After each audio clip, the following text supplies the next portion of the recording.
The Kick-Off Breakfast Show. Welcome back to the Kick-Off Breakfast Show with Damian on your Saturday morning, and let's talk racing now, and let's welcome into the show from the RatBags Racing Show, it is Chris Craddock. G'day, Chris.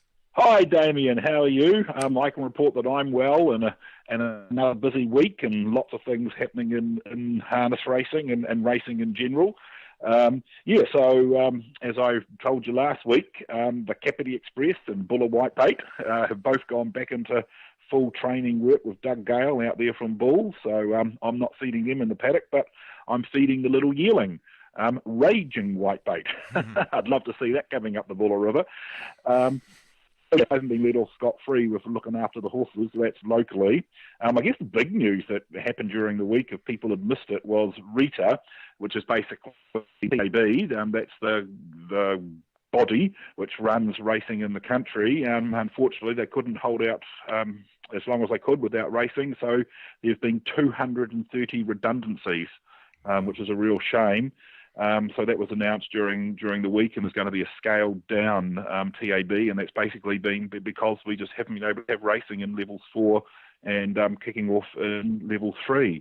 So the only really racing that the TAB's been able to offer wagering for people here in New Zealand has been Aussie racing, and that continues to occur. But the good news is the greyhounds caught me out. I'd suggested that in the original draft they were going to start up again this coming Monday, the 11th. Well, in actual fact, they were up and running this last Tuesday with 2 greyhound meetings, and they're running really well, and it's working well in level 3, the social distancing and everything that's required. So I believe very happy, and the TAB has got racing back in New Zealand, and that's the greyhounds. And as I stated last week, harness racing is due to kick off on Friday the 29th of May. And at this stage, that all looks fine, and fingers crossed we are in level 2 by then, but we do have permission from the government that racing, harness and galloping can happen under level 3, but I'm really hoping that we are in level 2, certainly by Friday the 29th.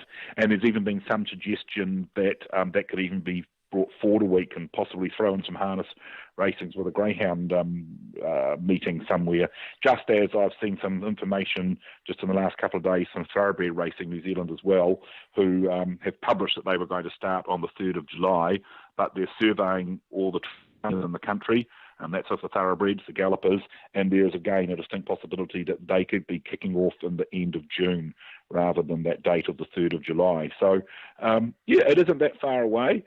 Within the next 6 or 7 weeks, we'll have greyhound racing, harness racing, and galloping back in the country. And certainly we really need that for the economy, the 17,000, 18,000 people who are employed directly because of racing in New Zealand. And so, it's always a shame when people lose their job. So 230 going at Rita, which is the body that runs racing in the country. That working party that I was on, to give you a report on that's the Central District's harness racing, and where we had made that suggestion to Harness Racing New Zealand and Rita that we could kick off with racing here in this district from as early as the first week of August, with dual coding with the greyhounds there at Mount Raceway, 4 or 5 races. And I believe that has been considered by Harness Racing New Zealand. It's gone to Rita, it's come back to harness racing. That's where it's at the moment, and now we're waiting to see whether that can occur, which would be great for us locally here, having 4 or 5 harness racing races every week right from August, because traditionally our season doesn't start until the very end of October, start of November. And again, it's another wagering product and opportunity for Central District's horses, harness ones, to be racing. And what we all look forward to, I guess, in about a week's time, Rita has said it would be the middle of May, the revised full draft calendar of racing, greyhounds, harness and thoroughbred for the 2020-21 season. So that will be released. So possibly by this time next week, I may have seen a draft that's out for consultation, and we'll see what the new normal may be for racing in the country. So that's our report for the week, Damian. Wow. Well, I've always got to come back with a question, Chris. You've been doing this a long time, mate. You've seen the economy fluctuate, things go through things as they, earthquakes. You've seen the global financial crisis. How has that affected racing? Have we jumped the gun by getting rid of all these jobs when racing and betting on racing has been around hundreds of years?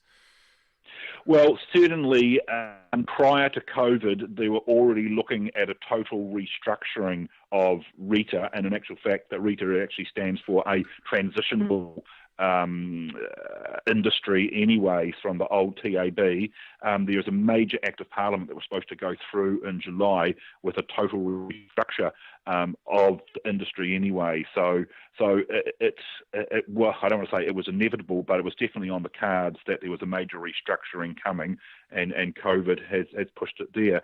But I would point out, moving into level 2, there'll be horse movements right throughout the country and also internationally. The biggest problem at the moment is the 14 days where you have to go into isolation, quarantining, and that's the problem. The horses can travel quite freely around New Zealand and internationally as well, but it's the grooms that have to travel with them.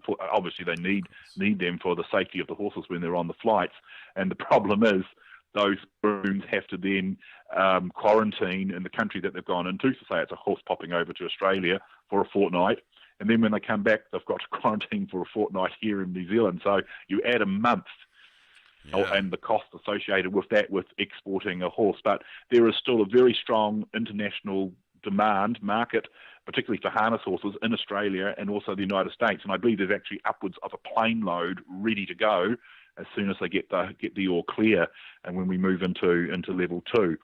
Wow. So on an international scene, it is all still happening, but it had been foreshadowed here in New Zealand that we did need racing totally restructured. You'll recall that was the Masara report that came out at the end of last year, and there were a lot of recommendations that were going to be implemented from that. So the main racing bill was going to be in Parliament, as I said, in July. So that's been put back for COVID. So, it is inevitable that we will be in a new normal, and racing will change and adapt to the new normal, our new environment. Whatever that may be.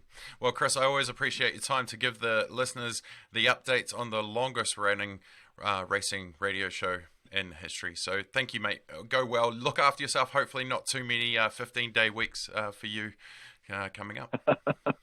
With a long fortnight. But I'm refreshed now. There's beautiful days weather-wise. So we're having a lovely autumn. So we'll look forward to speaking next week. And certainly if that draft calendar for the next racing season is out by then, we will see what the new normal looks like.